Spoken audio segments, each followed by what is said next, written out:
বর্তমানে দেখা যায় সৈয়দ মোহাম্মদ ফয়জুল করিম এবং আল্লামা মামুনুল হক কত সুন্দর বক্তব্য দেন। যখন কথা বলেন মনে হয় হিংস্র পুরুষ কথা বলেন। আল্লাহ পাক রব্বুল আলামিন পৃথিবীর জমিনে আমাদেরকে পাঠাইছেন। কি জন্যে পাঠালেন আল্লাহ পাক রব্বুল আলামিন? পৃথিবীর জমিনে পাঠাইছেন আমাদেরকে তার ইবাদতের জন্য। আল্লাহ পাক রব্বুল আলামিন এত বড় আসমান জমিন পাহাড় পর্বত আল্লাহ তাআলা সৃষ্টি করেছেন। এই পৃথিবীর জমিনে কার হুকুমে চলবে? আল্লাহ পাক রব্বুল আলামিনের হুকুমে চলবে।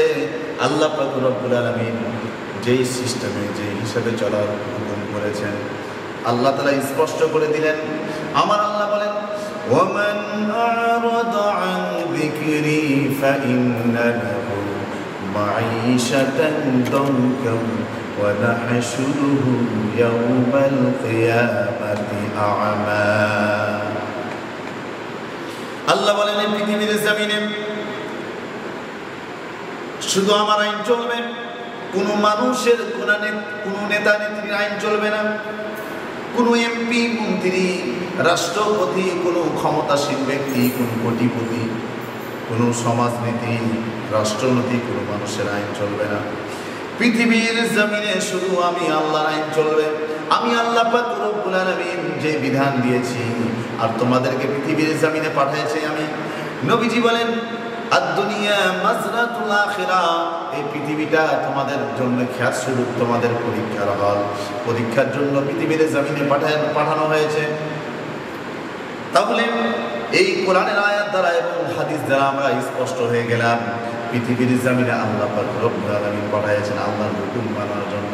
তাহলে আল্লাহর হুকুম যদি মানতে যায় তাহলে আল্লাহর জমিনে আল্লাহর হুকুমকে বাস্তবায়ন করতে হবে, ঠিক না ঠিক?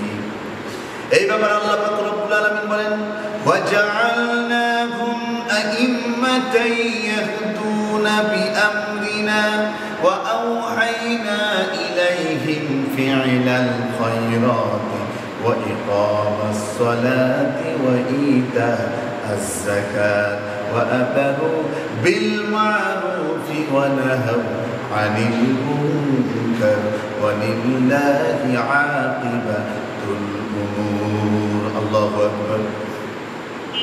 আল্লাহ পাক রব্বুল আলামিন স্পষ্ট করে দিলেন, যারা বাদশা হবে, যারা রাষ্ট্রপ্রধান হবে, তাদের চারটি কাজ হবে। কয়টি কাজ?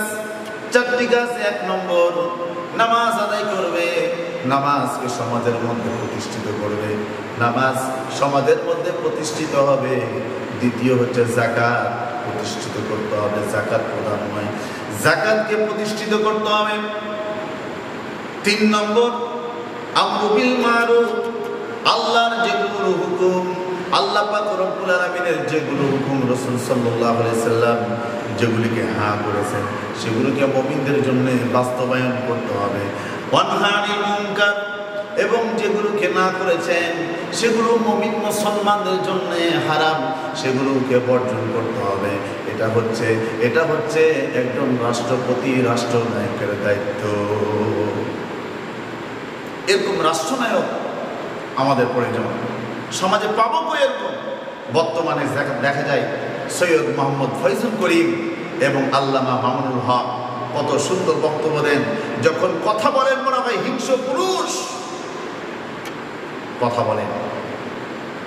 হযরত ওমর রাদিয়াল্লাহু তাআলার মতো কথা বলেন গর্জন দিয়ে। সেরকম নেতা আমাদের দরকার।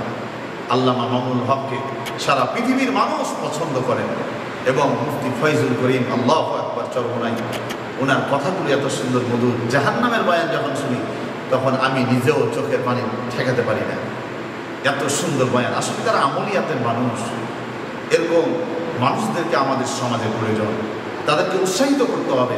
যারা ইসলামের খেদমত করছেন তাদেরকে আমাদেরকে পছন্দ করতে হবে, তাদের পক্ষে আমাদের কথা বলতে হবে, তাদেরকে সাপোর্ট করতে হবে। তাহলেই আমরা ইসলাম দেশের মধ্যে, রাষ্ট্রের মধ্যে প্রতিষ্ঠিত হবে। তারা যখন সহযোগিতা পাবে আমাদেরকে তাদের জন্য সহযোগিতার হাত বাড়ায় দিতে হবে। তারা সাধারণ করুন না, উভয়ই শাইখুল হাদিস সহিহুল বুখারী পড়ান, এত বড় একজন আলেম, সম্মানিত উপস্থিতি। এই জন্য আল্লাহ পাক রব্বুল আলামিন একটি ইসলামী রাষ্ট্র গড়ার জন্য আমাদের সকলকে কবুল ও মঞ্জুর করুন। সকলে বলুন আমিন আমিন আমিন। কোরআন হাদিস যখন প্রতিষ্ঠিত হবে, কোরআন যখন রাষ্ট্রের মধ্যে প্রতিষ্ঠিত হবে, সংবিধান যখন হবে, তখন অন্যায় জুলুম কোনো কিছু থাকবে না, সমাজটা সোনার সমাজে পরিণত হয়ে যাবে। আল্লাহ তাআলা আমাদের সকলকে কবুল ও মঞ্জুর করুন। সকলে বলি আমিন।